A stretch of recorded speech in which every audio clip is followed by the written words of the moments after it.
Welcome back to another episode of the Boat Babe podcast with your favorite boat babe here, Mary Allison, coming at you from the water. I'm floating. I'm actually floating, and it feels like heaven. I feel like I'm at home, back in a little bit of a routine. I'm getting used to the noises again.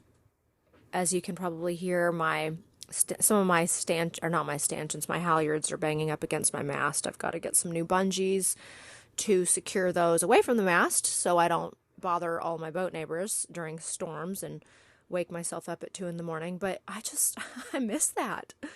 I miss that so much. As much as I enjoy boat work and I loved being in the yard at Barber, I miss this. I miss sitting. I miss the quiet.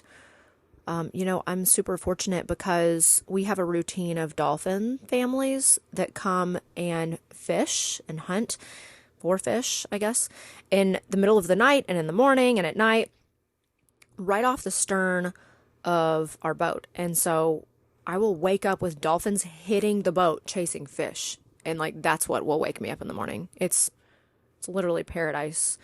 The moon last night was so bright. It was like looking outside, and it looked like crystals on the water, like diamonds on velvet. It's just magical. Nothing beats it. And nothing beats where we are right now. Nothing beats where you are on your boat either. You make home in paradise where you are. And the best part about living on a boat and owning a boat is that if your paradise changes, then you can change. You can go where you want to go and sail where you want to sail. And, I love every type of boat. I grew up on different boats. I've been captains of different boats, but this is the first boat that I've owned and lived on, and it's a sailboat. So for me, I feel so blessed because if I want a change of scenery, I'm not having to spend $5,000 on fuel. I still have the fuel that I've recently had polished it's in my tank still from 6 years ago. You just don't use it. It's just, on this type of boat, you don't really go through fuel. The cost to anchor is usually zero, unless you pay for a mooring ball or you want to pay to stay at a dock like I do. But even if you have a boat, that costs, $5,000 for fuel. You're still living the freaking dream just like I am, so it depends on how much money and how much, energy you want to put into what you want to put it into on your boat and where you want to go. But I'm just here. I'm happy. I hope that wherever you are, I hope that you're happy. I hope you're doing what you're loving. I did a poll on my Instagram page at That Boat Babe the other day, and for the most part, people said that they were happy where they are. I don't remember what day I posted it. It might have been on Sunday, but my post basically on my story was, where are you at? How are you feeling? Are you feeling up and alive today? Or are you feeling like you need a reset? And about 33% of people said they needed a reset, and I was one of those people that day. This past, if I go into it, this past decade has been the hardest decade of my life. And I don't mean that jokingly. I mean it in all seriousness, that maybe I'll share about it one day, but it's taken every amount of faith and every amount of, support from others. But honestly, it really has gone back on faith to know if I was going to just wake up alive and be able to survive the day. And, I might be only 38 years old, and you might be thinking, oh my gosh, the last 10 years, you were only 28 when shit hit the fan. Yeah, I was only 28. And from the outside looking in, I might have made life look amazing. If you follow me on my personal Instagram page, you might see happy faces and love and spontaneity and adventure. But deep down, I was struggling with surviving.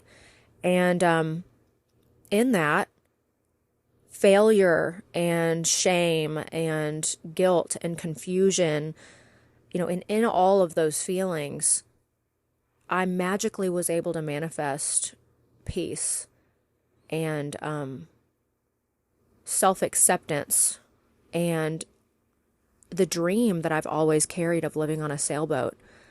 And I was able to manifest amazing friends along this journey that are all over the world. I mean, if I feel strange living where we are, because if you were to ask me, who is your best friend where you live? I have a handful of people I would say maybe I'd consider my best friends.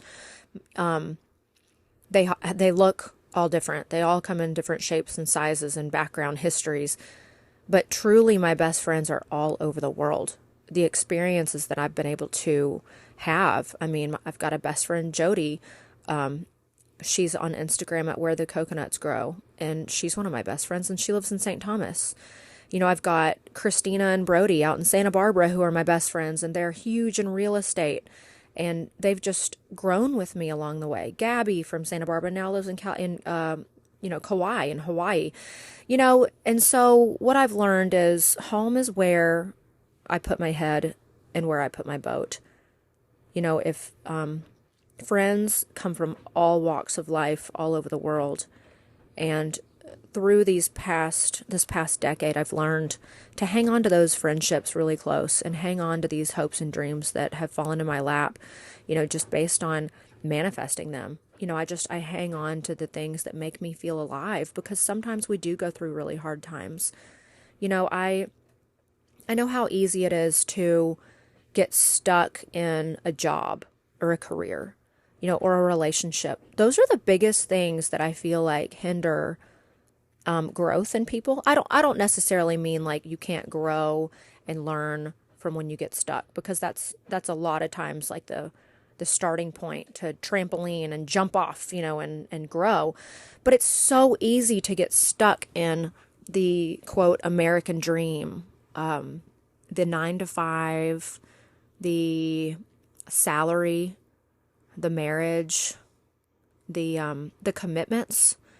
And I'm just here to tell you that I've been there and I understand. And wherever you're at today, I want you to know that I believe that you're doing the best you can.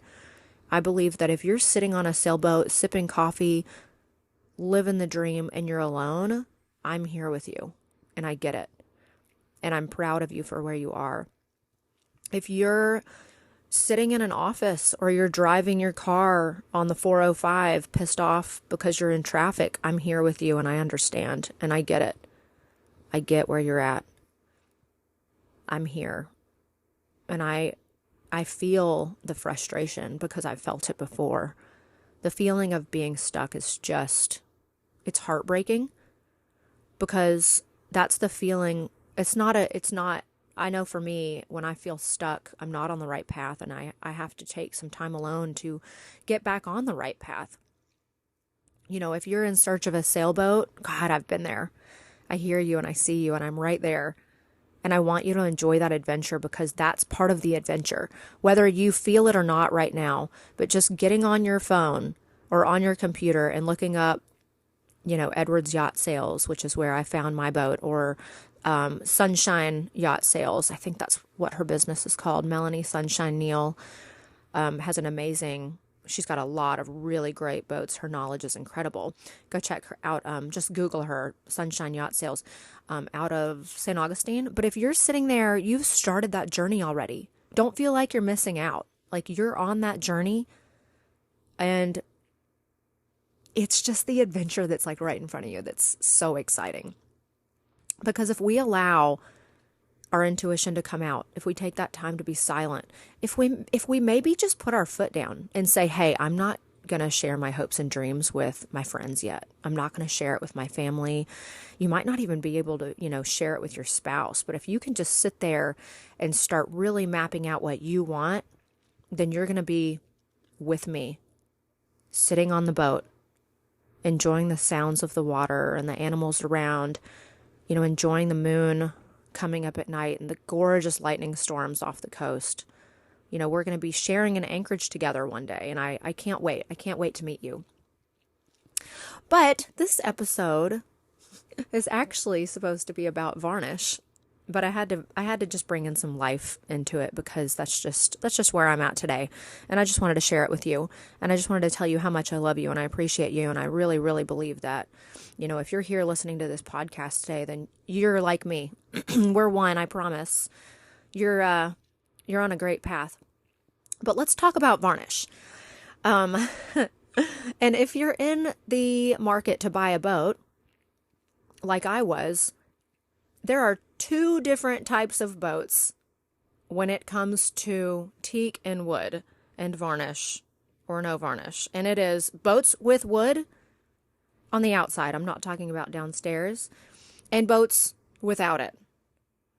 And when I was looking for a boat, I really didn't mind. I was open to anything. I was open to boats with cap rails and teak. I'd worked on yachts with teak decks, you know, teak rails, some varnished, some not, some oiled. I've been around all of it, and something about the wood on a boat, it didn't bother me. But you might be the type of person that absolutely hates maintenance. You don't like upkeep. Maybe you're that mechanical brain and you're awesome with engine rebuilds, or you're extremely excited to learn how a diesel engine works on a boat. Or maybe you're the type that loves doing projects on the interior to upgrade, but when it comes to the exterior work, you want like a really low maintenance boat. There are so many different options when it comes to different types of boats, like we've talked about before. But when it comes to wood on a boat, it is a never ending project, upkeep, maintenance, something to do always. Something about the wood is always on my to-do list. And honestly, I know there are products out there that make your teak look amazing with little upkeep. I've tried those products and I still think there's a lot of upkeep. And so if you're the type of person that you want to enjoy the outside of your boat, you want a boat with a brand new paint job, or you want a boat where you just have to wax it every 6 months, then having a boat with teak or wood on the exterior is not for you. And there are so many amazing boats out there with gorgeous clean lines that don't have any wood. I follow a handful of them on Instagram and they look gorgeous. You can put your energy and your effort into something totally different other than maintaining your teak and sanding all the time and then observing the sun baking away the varnish that you thought was going to be awesome when you bought it and applied it. But on the other end of the spectrum, I love old things. I'm here to ask you the question, a lot of the older boats have wood. A lot of the newer ones don't. So that kind of also puts you in a certain category. Would you rather have a newer boat or would you rather have an older one? For me, I love everything old. I don't know why. I feel the energy of the boat. I feel the energy of the old boat owners. I can see where she's been over the last 40 years. I go through the old paperwork that's still here from when she was born, basically. I love knowing that she had a, quote, hurricane mooring ball off the east end of Tortola, for years, I think up until 2012. I love that she's the charter style. I think the idea of having your captain and your mate plus 2 couples on this boat, I love the idea of it. But fast forward, there are some incredible catamarans and monohulls today that are set up perfectly for families, that maybe they don't have that energy, they don't have the history, they have less maintenance. They have more plastic though. And for me, I didn't want that. It is easier to clean. I got a spam call, I'm sorry, so I got cut off. But for me, as a boat cleaner and having a detail business and having a yacht management company, having plastic and having a newer boat can be easy in a sense because you're just wiping down. I've literally cleaned racing boats with a pressure washer on the inside. Just sucked out the water with a shop vac. But it just depends on the vibe. It depends on what you want. So I've decided I have different parts of my boat with different areas of teak that I am varnishing and some that I'm not. And right now, my cockpit has a gorgeous cap rail, and right now I've decided to, like, if you follow me on YouTube at That Boat Babe, or if you've just followed me on Instagram at That Boat Babe, I have used all wood. I've got about 14 coats of all wood up top on my cap rail around my cockpit. And for me, because I spend a lot of time there, I love it. I love the mirror finish. I love that it's glass. I love that it feels hard. You know, I can jump on and off. Dogs can jump on the boat and nothing happens to that varnish. The only thing that I've got to do next is I do have to caulk it. So I've got to go buy some black caulk today. Oh, what is the brand? Oh, I can't remember the brand. I've got to go pick it up at BMG. I'll try to remember and let you know on Instagram. But I'm gonna caulk it with black caulk on the seams and just around, like, my my enclosure is really, I would say bolted, but I'm not even sure if it's bolted. It's screwed into the wood. And so I've got to caulk around that so it doesn't peel up just over time from the sun. You know, so that's another kind of a day project of just taping and caulking. It'll be easy and it'll look really good when it's done. But you know, that area I use a lot. So if you're in the, you know, market to look for a boat, kind of when you get on the boat, take some time alone and say, okay, where would I spend time? Or ask the previous owners, where did you spend a lot of time? Because what you're going to be visually looking at and having your friends around, you want that space to be as homey and, for me, I mean, as clean and tidy, inviting as possible. And so that's why I spent so much time using all wood to varnish that cap rail. On the other hand, I have a cap rail that runs all the way around my boat, and a lot of my stays and my stanchions are through it. You know, on a lot of other boats, that cap rail is like, you know, 4 or 5 inches wide with nothing going through it. It's just a line of teak. It's gorgeous. It's easy to sand. It's easy to varnish. It's easy to keep up, whether you just want it to go gray, you want to oil it, you want to varnish it, you can do whatever, because your stanchions and your stays go through the fiberglass floor. But on my boat, they actually go through that teak, which makes it really difficult to do anything with it but ignore it and let it go until I get pissed off and figure out something else to do with it. So I have not varnished that. I take that back. I have. I have used Simcoe. Shit, or is it Cetal? No, I think it's Simcoe. And it's the oil-based varnish. And I really like it at first, in a sense, because it's easy to apply. You really don't even have to tape it. Like, if you have a run, you just wipe it up. Like, it's not going to harden like all wood does, but it's kind of soft. If any moisture gets under it, it kind of turns foggy. And it's not mirror finish, but it does seal your wood really well, especially if your wood is like mine, where I have a lot of bolts and hardware that go through it and a lot of water can run under it. So I have used oil-based varnishes on it, and I'm in the process of stripping it off, which it's actually really easy to sand. So if I were to keep it up like every 3 months, I would just do a light sand, probably with, gosh, what have I used in the past? Probably like 220, 180 probably, and just gone over it and then just laid another layer of the clear gloss that can go over it. But what I've learned is, like, I've got 2 options. I feel like I can strip it and I can use Simcoe natural teak and it will maintain that natural look. The only problem with that is the wear and tear and the weather on it. I just don't know if I want to deal with. I just don't know if I want to have to keep applying layers over and over without, like, having a big break in the middle, you know, of like a year or a couple of months, like I do with all wood. Like, I can just leave the all wood varnish and let it go and it's fine. Like, it's UV resistant and everything. And I've used Simcoe in the past and I didn't like the color that it faded to, but I didn't use the natural color that they have. And then I have, I've got tea. And also one thing with it on the side, so we step on and off our boat a lot right there. And the thing that I like about keeping the teak around the entire boat natural is that you can grip on it. Like, if you're getting on and off the boat, you're not going to slip. Like, you have that feel of wood that just feels so natural. So I think that's what I'm going to do with all the way up to the to my bowsprit and all the way to the stern is just strip it off, use Simcoe Natural, see what it looks like. It's going to look completely opposite than my cockpit, but I feel like it might look okay. So that's going to be my next project step. Um, and so if you've followed me, like I said on Instagram, I post a lot of pictures of the interior of my boat because it's just my paradise. It's super boho and lots of wood.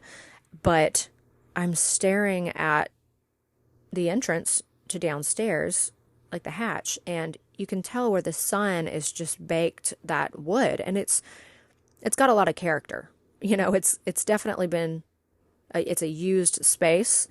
The sun has eaten up whatever varnish is there, but honestly, I feel like that varnish that's on there is 40 years old, so I'm curious what it is because obviously it's held up really well. So that's going to be my next project is creating a pocket of that space with plastic, and so none of the the sawdust or the dust comes downstairs, but where I can sand that back to its original finish, and then most likely I will use all wood to seal that back up and create that like a glassy gloss finish. So I hope just talking about teak for a little bit, I hope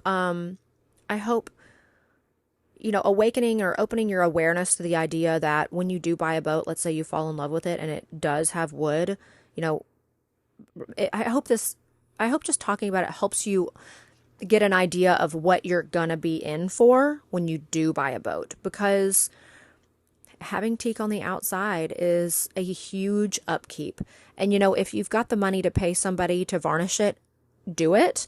But at the same time, you do need to have the skills to be able to upkeep it yourself if you don't have paid crew when you're out, sailing around for a couple months. One of the boats that I follow on Instagram, they just landed in Colombia, and they're getting varnish work done for like $1,000. I'm just like, that's awesome, but that's not always practical where you go. Maybe you're going to hop onto an island and you're realizing all your, varnish is getting a little tired. Do you need to restrip it? Does it need to go back down to bare wood and start over?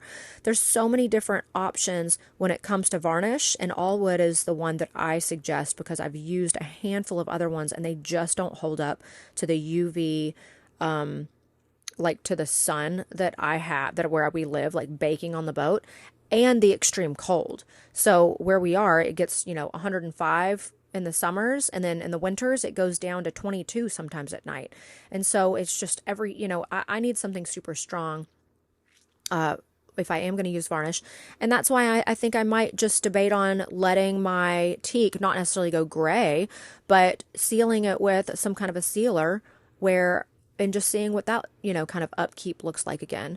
But I love y'all so much, and I hope you've enjoyed this episode. Go ahead and follow me at That Boat Babe on Instagram. Share this episode with your friends and give me 5 stars if you would like.